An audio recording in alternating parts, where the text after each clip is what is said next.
वरहमतुल्लाहि वबरकातुहू। स्टूडेंट्स, आज एग्जाम्पल 6.3 सॉल्व करेंगे।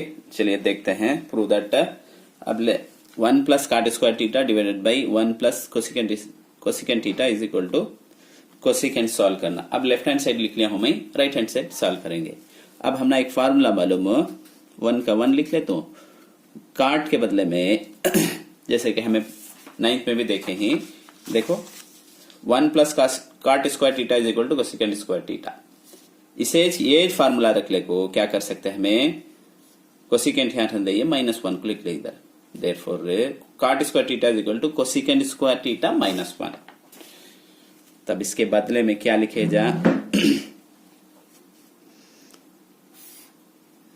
Cosecant square theta -1 divided by 1 plus cosecant theta.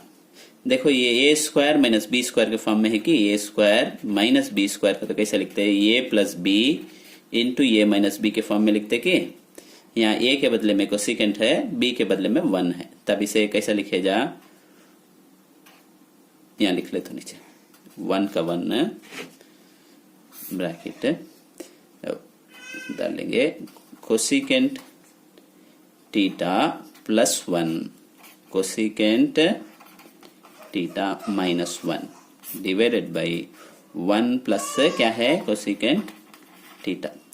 अब देखो इसमें क्या सॉल्व कर सकते हैं, क्या कैंसिल कर सकते हैं, ये भी कैंसिल हो जाएगा कि देयरफॉर अब क्या बचत है, देखो 1 प्लस कोसिकेंट, ये 2 कैंसिल होगा, बचत ये है कोसिकेंट थीटा -1। अब देखो यहाँ को -1 है, यहाँ +1 है, क्या होगा cancel, therefore cosecant theta answer. देखो राइट हैंड साइड आ गया। उम्मीद है कि आपको समझ में आया होगा।